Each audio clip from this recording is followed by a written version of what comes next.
বেগম জিয়া দাবি না আদায় হওয়া পর্যন্ত থাকবেন মঞ্চে, কিন্তু বিএনপির নেতারা ওনাকে কিছুক্ষণ সময় পরে থাকার পর ওনাকে উঠাই নিয়ে গেছেন। সেদিন রাতে যে মিলিটারি স্টাইলে ক্র্যাকডাউন করবে এটা বিএনপি নেতারা জানতেন, আমরা জানি, এটা অনায়কের আমরাও জানি। 12, 13 এবং তখন অনেকগুলো মিছিল মিটিং থেকে নারীদের অনেকগুলো প্রতিবাদ মিছিল ছিল।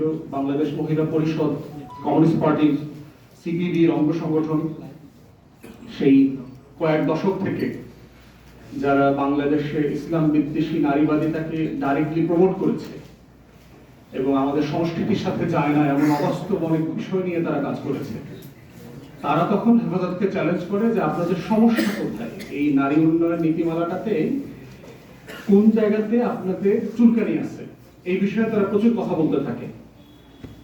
তখন ওলামায়ে কেরামরা বসে হেফাজতের বিভিন্ন জায়গাতে এই 13 দফা একটা কাউন্টার বক্তব্য তৈরি করে যে কেন আমরা এই নারী উন্নয়ন নীতিমালা যেটা সরকার করেছে এটার সাথে দ্বিমত করছি।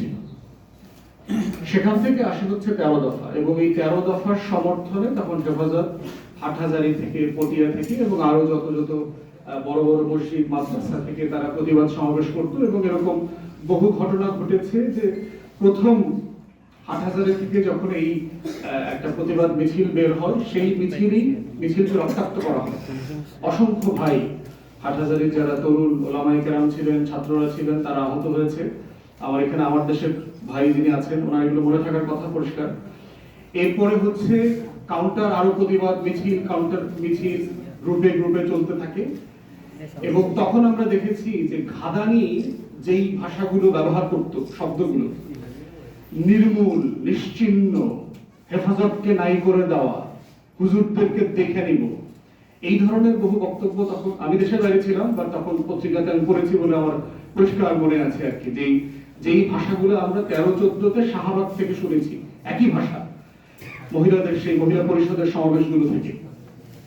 তো এই জায়গাটা হচ্ছে যে এই বাস্তবতাটা একটা বয়লিং পয়েন্টে সরকার নিতে অ্যালাউ করেছে। সমস্যা যেটা আছে বাংলাদেশে সেটা হচ্ছে যে প্রতিবাদ করাটা কোনো সমস্যা না। আমি হেফাজতের 13 দফার অনেক কিছুর সাথে আমি একমত না, এখানে ভিন্নভাবে এটাকে অ্যাড্রেস করবার সুযোগ আছে, কিন্তু হেফাজতের ওলামায়ে কেরামদেরকে এটা নিয়ে কথাবার্তা বলবার তো অধিকার দিতে হবে।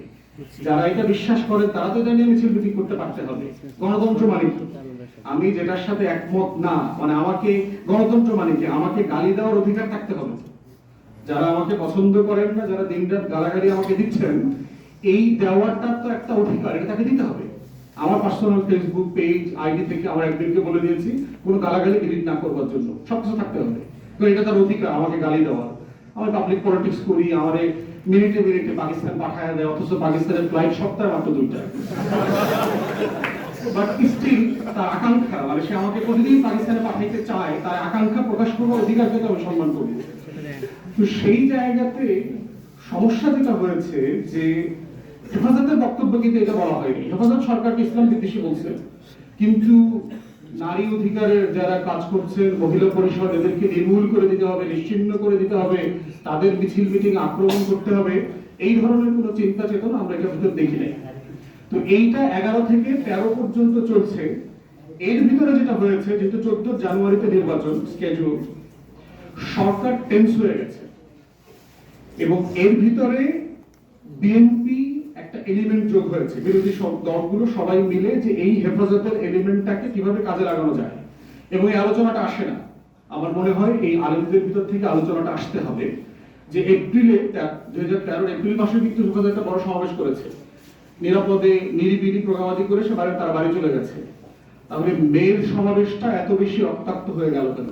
এবং সেই সমাবেশে তো তখনকার বিরোধী দলীয় নেত্রী এসেছেন। কথা ছিল BNP total as a political party এই সমাবেশের সাথে মার্চ করবে, তারা একাত্মতা প্রকাশ করবে, বেগম জিয়া দাবি না আদায় হওয়া পর্যন্ত থাকবেন মঞ্চে, কিন্তু বিএনপির নেতারা ওনাকে কিছুক্ষণ সময় পরে থাকার পর ওনাকে উঠাই নিয়ে গেছেন। এবং আমরা জানি বিশ্বস্ত সূত্রে যে সেদিন রাতে যে মিলিটারি স্টাইলে ক্র্যাকডাউন করবে এটা বিএনপি নেতারা জানতেন, আমরা জানি, এটা অনায়কের আমরাও জানি যে বিএনপির নেতারা এই জন্য ম্যাডাম জিয়াকে এখান থেকে উঠাই নিয়ে চলে গেছে। তাহলে দেখেন আপনি এখানে একদিন, 2 দিন, 3 দিন থাকার প্রিপারেশন নিয়ে আসছেন, দাবি দেওয়া অথবা হোয়াটএভার, আপনি সরকারের সাথে নেগোশিয়েট করবেন, চলে যাবেন এলাকা ছেড়ে। বিএনপির পলিটিক্যাল এলিমেন্টটা যোগ হওয়া এবং যোগ হওয়ার পরে সেটা কমিটমেন্ট মোতাবেক সে পর্যন্ত না থাকা, তখন সরকারকে প্রচন্ড রকমের পাওয়ার করছে যে ক্ষোভ, মানে হুজুরদেরকে পিটাইতে হবে, সাইজ করতে হবে, এর ভিতরে আবার যুদ্ধাপরাধীর সেই নাম কস্তে বিচার চলছে, মানে পুরো ফ্রেম